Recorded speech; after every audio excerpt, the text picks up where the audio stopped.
Hello, welcome back to the Fox Strength and Performance YouTube channel.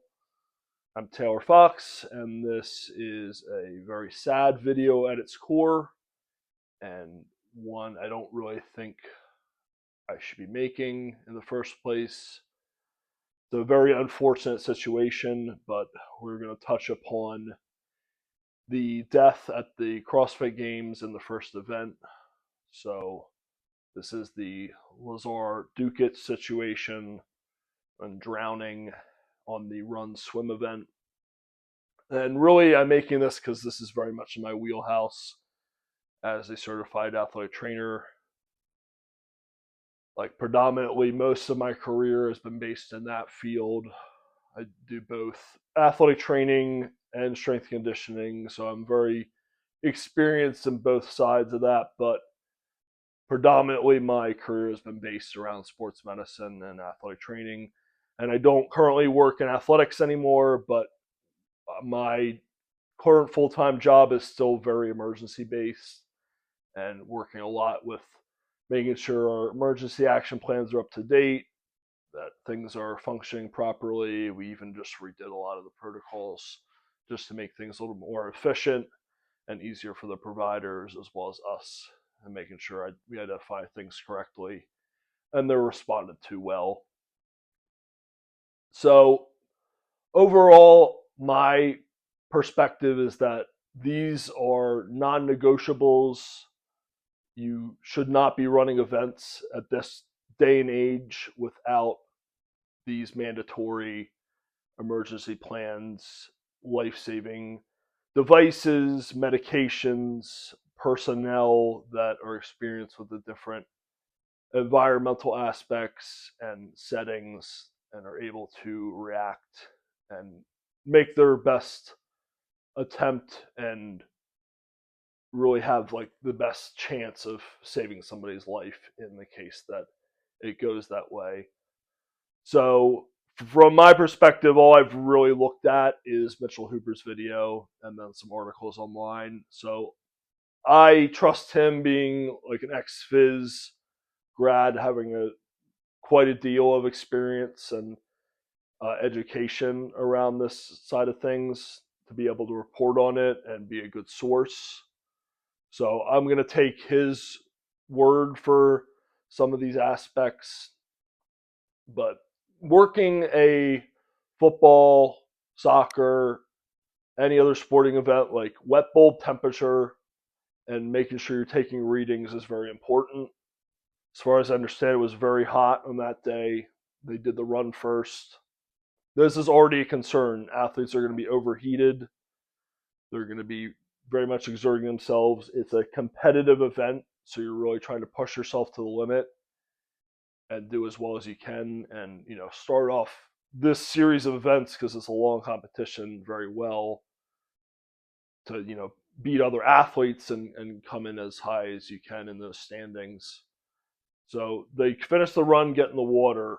Normally you think, oh, I got in the water and that should be refreshing, cool you off, but the water temperature was reported to be 2 degrees higher than what we would consider to be the standard for an acceptable water temperature to have a competitive swim event in.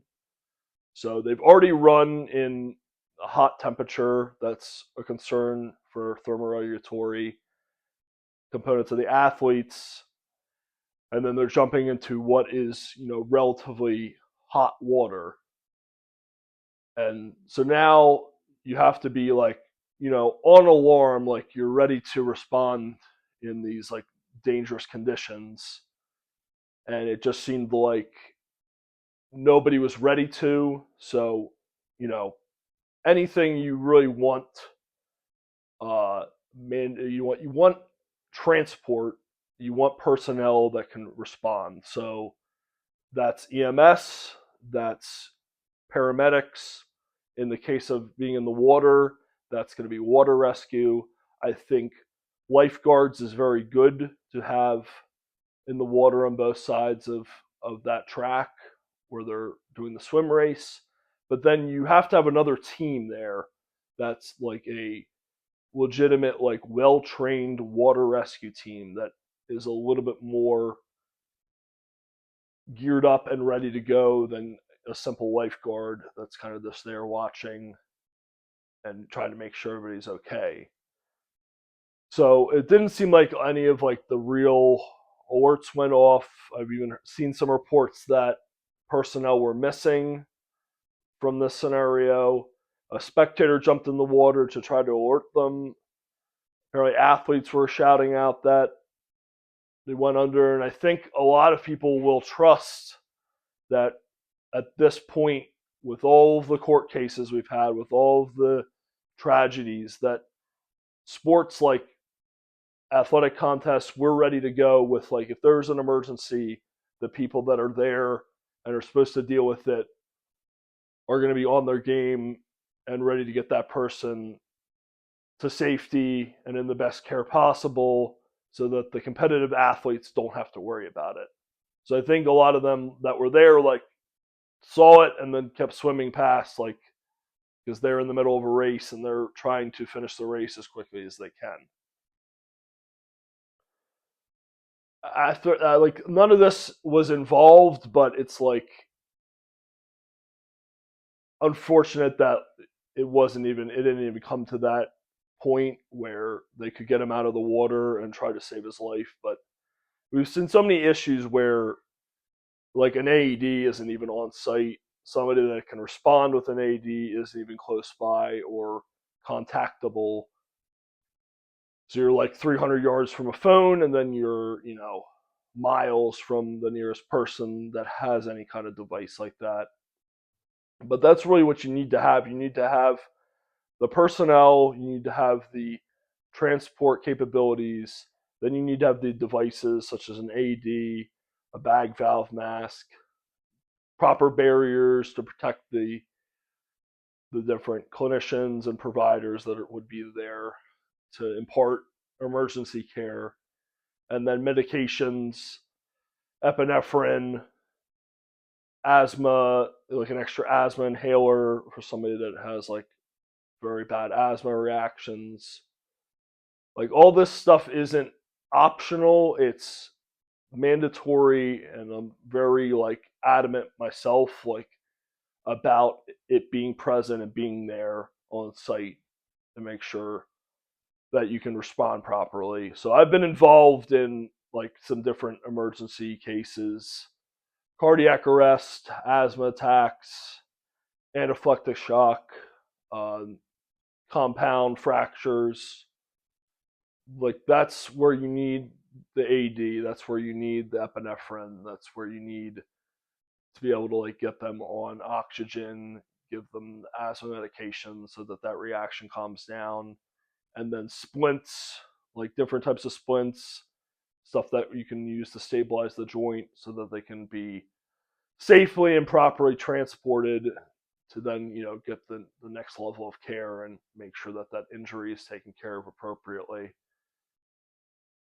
So I just feel like it's really unfortunate because I sit there at events a lot of times just running through my head and like scenario, scenario, scenario, like, what are we going to do if this happens? Like, we have the AED here, the battery's been checked, we have other emergency care supplies. Like, what happens if there's like a freak laceration, like ice hockey? It's happened a number of times. Like, if it's on the leg, some type of tourniquet that can be used to cut off the blood supply so they don't lose mass amount of blood and that becomes life threatening.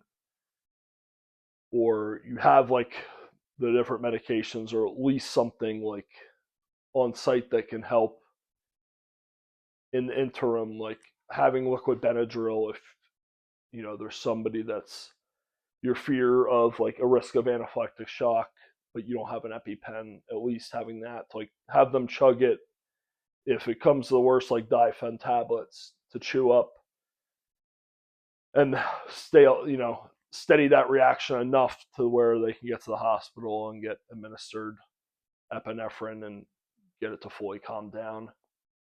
So you might think, if you're going to watch this, like, I'm not going to edit it. There's not going to be a thumbnail, so it probably won't do well for the algorithm. I haven't been making videos lately I do have a few that are saved and need to edit and get out. But I felt this was more important. But it's not going to work well in the algorithm, obviously. But if you're watching this, like, hey, what does this have to do with like strongman or powerlifting, bodybuilding? Well, these cases happen all the time. Like I've seen videos of Colin Bryce from Giants Live, so the strongman promoter, like literally doing CPR on an athlete. You have these kind of things happen all the time in powerlifting. May not necessarily be cardiac arrest or a really bad reaction like we're talking about, but the weight goes down the wrong way. You get off balance. There can be different fractures, dislocations. Like it's really important that these meet directors, contest promoters, like be prepared. At least have that stuff in mind. Like it often doesn't happen a lot of times, and I think as strength athletes we get a little like naive to it, but there are cases where this can be like a really serious thing. Olympic weightlifting, if you get off balance, if the weight gets behind you in a weird way, like it can come down, you can have a cervical spine injury. So this is really applicable to CrossFit, being that they're very fatigued, they're sweating a lot, they're asked to do these snatches and clean and jerks, and there's certainly cases where they can get off balance, and these types of injuries can happen that are cervical spine or an extremity injury.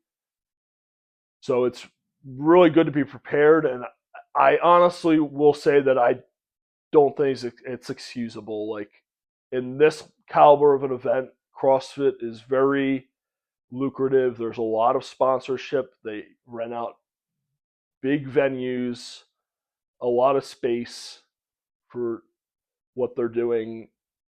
Like you should be able to have the emergency care teams on site and all the equipment needed to be able to respond to this. And there's cameras, like it's nationally televised. Like how you would miss something like this, I don't know.